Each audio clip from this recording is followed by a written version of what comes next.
चलिए, good morning guys, कैसे हैं आप लोग। शायद आप लोग अच्छे होंगे।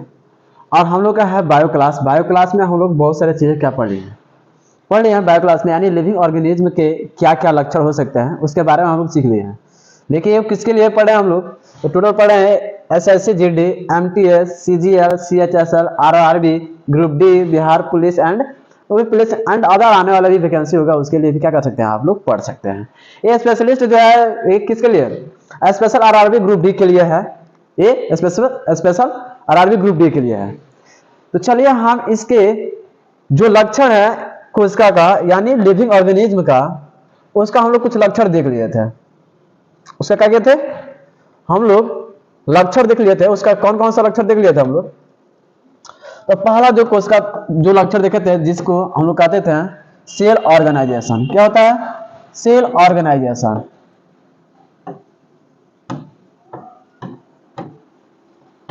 सेल ऑर्गेनाइजेशन कहने का मतलब क्या होता है, कोशिका संगठन। क्या होता है, कोशिका संगठन देख लिया था हम लोग। दूसरा क्या था, दूसरा तो प्रोटोप्लाज्म। क्या था, प्रोटोप्लाज्म। प्रोटोप्लाज्म कहने का मतलब क्या होता है, यानी जीव द्रव्य। जीव द्रव्य भी देख लिए थे। और इसके बाद तीसरा क्या था, तो तीसरा था हम लोग तीसरा कह सकते हैं मेटाबॉलिज्म। तीसरा क्या था, तो मेटाबॉलिज्म। मेटाबॉलिज्म क्या होता है, यानी उपापचय। अभी देख लिए थे उपापचय। और चौथा जो था वो क्या था, तो रिस्पायरेशन। क्या था, रिस्पायरेशन। रिस्पायरेशन कहने का मतलब क्या होता है, तो श्वसन। श्वसन भी हम लोग देख लिए थे।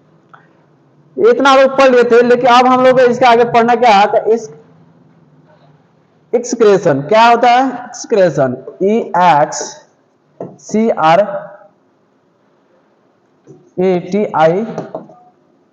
एक्सक्रेशन क्या होता है, उत्सर्जन। क्या होता है, उत्सर्जन। उत्सर्जन क्या होता है, आइए समझते हैं हम लोग उत्सर्जन क्या होता है।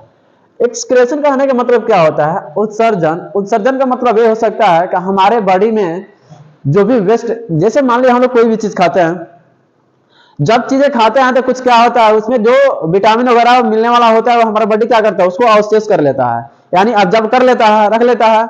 लेकिन उससे जो वेस्ट मटेरियल जो शेष बच जाता है, वो जिस माध्यम से होकर हमारे बॉडी से बाहर निकलता है, वही क्या होता है हमारा, वही हमारा एक्सक्रीटरी सिस्टम होता है। क्या होता है, एक्सक्रीटरी सिस्टम। यानी हम जो भी चीज खाते हैं, समझिए खाना वगैरह जो भी खाते हैं, तो खाना वगैरह खाते हैं तो समझिए काम क्यों, बॉडी को एक्टिव रखने के लिए। यानी हमारा कोशिका जो है अगर ये क्या एक्टिव है, इसको न्यूट्रिशन की जरूरत होगा। न्यूट्रिशन कैसे मिलेगा, तो जो चीजें हम लोग खाएंगे, जो चीजें खाएंगे वो 100 में 100% क्या होगा, हमारे बॉडी उसको अवशेष नहीं कर पाती है, उसमें कुछ वेस्ट मटेरियल निकल जाता है। और वेस्ट मटेरियल जो बचता है, जिस माध्यम से होकर बाहर निकलता है, वही हमारा क्या होता है, एक्सक्रीटरी सिस्टम होता है। एक्सक्रीटरी सिस्टम यानी हमारे बॉडी में जो वेस्ट मटेरियल बच जाता है, वो होता है कौन सा मटेरियल होता है, तो नाइट्रोजन बेस। क्या होता है,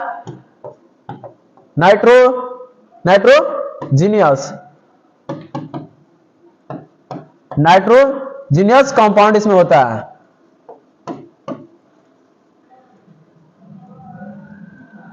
नाइट्रोजीनियस कंपाउंड कहने का मतलब क्या होता है, नाइट्रोजन युक्त पदार्थ।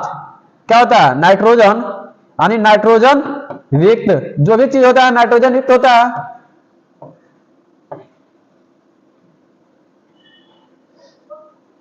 नाइट्रोजन युक्त कंपाउंड में क्या होता है, यौगिक। यौगिक में क्या होता है, बहुत सारी चीजों का क्या होता है, मिक्सचर होता है। इसमें कह सकते हैं कि नाइट्रोजन का भी क्या होता है, मिक्सचर होता है। लेकिन ये हमारे जो बॉडी में नाइट्रोजन बेस होता है, जो हमारे नाइट्रोजन कंपाउंड होते हैं, जो इस माध्यम से होकर हमारे बॉडी से बाहर निकलता है। और ये नाइट्रोजन बेस हमारे बॉडी को क्या करता है, नाइट्रोजन कंपाउंड जो होता है हमारे बॉडी अगर शरीर से बाहर ना निकलेगा तो हमारे बॉडी को क्या करेगा, हार्मफुल इफेक्ट पहुंचाएगा, यानी बहुत प्रभावित करेगा, जिससे हमारे क्या होता है, हेल्थ इशू या प्रॉब्लम आ सकता है। तो हम कह सकते हैं कि इसमें जो चीजें होता है, अगर कुछ समय के बाद ना निकल, अगर मान लीजिए कि कुछ समय के बाद अगर ना निकले तो हमारे टॉक्सिक के रूप में क्या करता है, हमारे बॉडी को इफेक्ट पहुंचाएगा, यानी हानिकारक, यानी टॉक्सिक के रूप में क्या होता है, ये हमारे बॉडी में होता है, यानी जहरीले रूप, जहरीले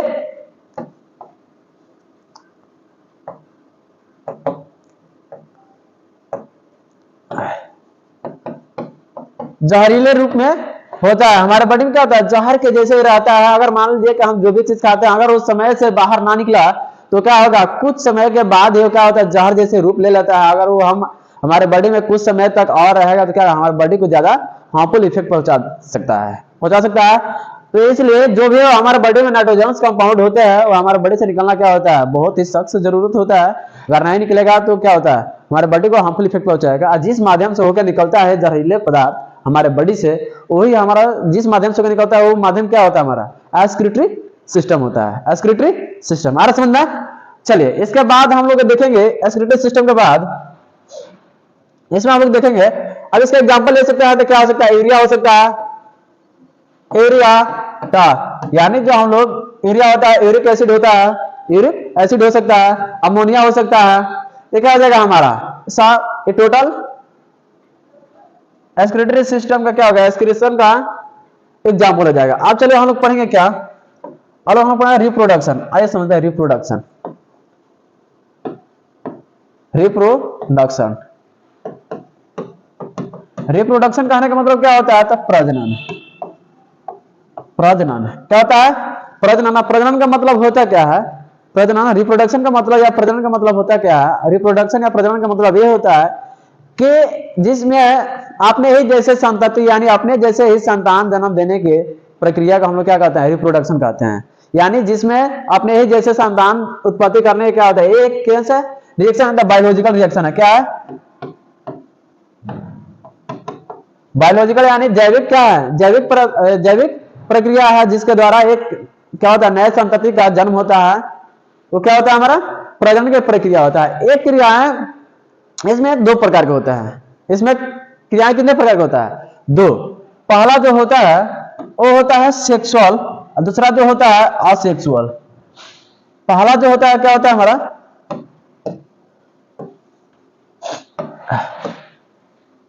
पहला जो हमारा होता है सेक्सुअल और दूसरा जो होता है asexual. Sexual reproduction, sexual reproduction, दूसरा जो होता है असेक्सुअल होता है।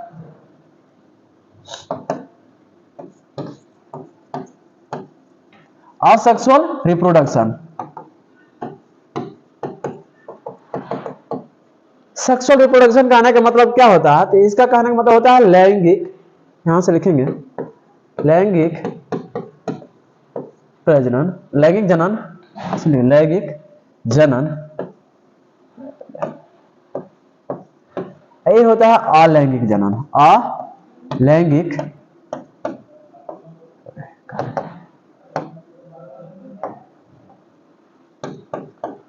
अलैंगिक जनन है। अरे समझ में, लैंगिक और अलैंगिक जिसे बोलते हैं सेक्सुअल और असेक्सुअल रिप्रोडक्शन। सेक्सुअल में सेक्सुअल रिप्रोडक्शन कहने का मतलब क्या होता है, जिसमें दो नर और मादा क्या होते हैं, भाग लेते हैं। जिसमें क्या करते हैं, दो नर और मादा क्या करते हैं, भाग लेते हैं। सेक्सुअल में क्या होता है, जिसमें दो नर और मादा क्या करते हैं, भाग लेते हैं। नर और मादा क्या करते हैं, भाग लेते हैं। यानी इसमें मेल और फीमेल क्या करते हैं, भाग लेते हैं। मेल और फीमेल, मेल और फीमेल कहने का मतलब क्या होता है, जिसमें नर और मादा क्या करते हैं, जिसमें नर और मादा भाग लेते हैं। जिसमें क्या करते हैं, नर और मादा भाग लेते हैं, वही क्या होता है हमारा मेल और फीमेल। ये होता है नर, नर, और ये होता है मादा। मादा कहने का मतलब क्या होता है, नर मीन्स होता है यानी ये होता है पुरुष, ये होते हैं महिला। आ रहा समझ में, ये होता है पुरुष, ये होता है, इसमें क्या होता है, इसको फीमेल यानी महिला लिखिए या औरत हो सकता है। इसमें दो क्या होते हैं, सेक्सुअल रिप्रोडक्शन में इसमें दो जनक भाग लेते हैं, पहला मेल और फीमेल। और दोनों मेल और फीमेल क्या होता है, दोनों का सेक्सुअल ऑर्गन होता है। इसके अंदर से सेक्सुअल ऑर्गन कौन सा निकलता है, तो इसके से निकलता है, क्या निकलता है, इससे निकलता है स्पर्म, स्पर्म। ऐसे निकलता है ओवा, क्या निकलता है, ओवा, OVA। ओवा, इसका मतलब क्या होता है? एस्पर्म और ओवा, ये दोनों चीजें क्या होता है? एस्पर्म और ओवा क्या होता है? इसमें सीखेंगे हम लोग। एस्पर्म का मतलब होता है, एस्पर्म का मतलब होता है शुक्राणु। क्या होता है? शुक्राणु। शुक्राणु, इसका मतलब होता है अंडाणु। क्या होता है? अंडाणु। शुक्राणु, और यानी पुरुष से निकलता है जो एस्पर्म, एस्पर्म को शुक्राणु, और फीमेल से निकलता है उसे अंडाणु। ये दोनों एक साथ क्या करते हैं? मिलते हैं, और मिलने के बाद ये दोनों क्या होते हैं? एक साथ मिलते हैं। ये दोनों क्या होता है? एक साथ मिलते हैं, और दोनों का मिलने से क्या बनता है? इन दोनों को मिलने से किस चीज का निर्माण होता है? तो जाइगोट का। किसका? जाइगोट। जाइगोट का आने का मतलब क्या होता है? यानी युग्मनज। युग्मनज किसका निर्माण होता है? युग्मनज। और युग्मनज में क्या होता है? देखिए, ये जो दोनों का मिला वो फर्टिलाइजेशन हुआ, यानी निषेचन हुआ, तो क्या बना? जाइगोट। जाइगोट जो बनता है उसे, जो दोनों को पहले बार मिलने से क्या बनता है? कोशिका का निर्माण होता है, जिसे बोलते हैं हम लोग जाइगोट। और जाइगोट क्या होगा? बड़ा होगा, बड़ा होने के बाद क्या होता है? इसके कोशिका विभाजन होगा। किसमें क्या होगा? तो कोशिका विभाजन। जाइगोट में क्या होगा? कोशिका विभाजन। और कोशिका विभाजन होगा तो बताया है कि कोशिका विभाजन किसके उपस्थिति में होता है?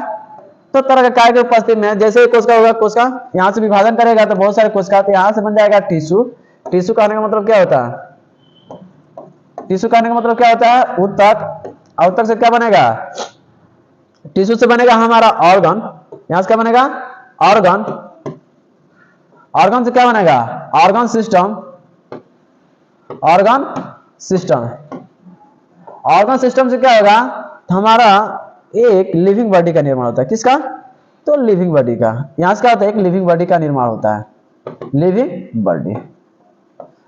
आ रहा समझ में? तो सेक्सुअल में ये सब चीजें होता है। इसमें क्या होता है? सेक्सुअल और असेक्सुअल। ऐसे समझ में आया? अब चले इसके बाद देखिए, ये जाइगोट के बाद हमारा किस चीज का निर्माण होता है? इसके बाद भ्रूण का निर्माण होने लगता है। जो भ्रूण का निर्माण 2 से 3 महीने के अंदर क्या होता है? भ्रूण का निर्माण हो जाता है। भ्रूण का निर्माण हो जाता है। जिससे हंसी खेली में क्या होता है? कभी कभी मिस्टेक हो जाता है, जिसकी वजह से गर्भ ठहर जाता है, और बच्चे का होता है 2-3 महीने के बाद भ्रूण का निर्माण ले लेता है, जिससे क्या होता है? बहुत सारे बच्चों से मिस्टेक हो जाता है। चलिए आगे समझ लिया हम लोग। अब इसके बाद है अलैंगिक जनन। अलैंगिक में क्या होता है? इसमें एकल जीव द्वारा ही क्या होता है? एक संतति उत्पन्न करने की क्षमता होती है। इसमें एकल जीव क्या करता है? संतति को जन्म देता है। जैसे मान लीजिए कि कोई पेड़ है। पेड़ क्या है? समझ लीजिए कोई पेड़ है, और पेड़ क्या गया? पेड़ यहां से समझिए, फॉर एग्जाम्पल यहां से टूट के क्या हो गया? टूट के यहां से गिर गया, और यहीं से गिरने के बाद क्या होगा? एक छोटे पेड़ का क्या होगा? निर्माण हो गया। यही हमारा क्या होता है? अलैंगिक जनन होता है। क्यों? इसमें नर और मादा भाग लिए? नहीं। यहां से टूट के गिर गया, और यहां से क्या होता है? एक नए पौधे का निर्माण ले ली जाती है। क्या होता है हमारा? अलैंगिक जनन। इसमें केवल एक ही जीव क्या करते हैं? भाग ले पाते हैं अलैंगिक जनन में। आ रहा समझ में? तो ये हमारा रिप्रोडक्शन वाला चैप्टर। अब इसके बाद पढ़ेंगे हम लोग लैंगिक और अलैंगिक। समझ में आया? चलिए इसके बाद हम लोग पढ़ेंगे न्यूट्रिशन। क्या होता है? न्यूट्रिशन का आने का मतलब क्या होता है? पोषण। अगले क्लास में हम लोग सीखेंगे पोषण क्या होता है, कार्बोहाइड्रेट क्या होता है, प्रोटीन क्या होता है, फैट क्या होता है। ये टोटल चीजें हम लोग कहां से मिलता है, कैसे मिलता है, ये हम लोग टोटल अगले क्लास में सीखेंगे। ठीक है।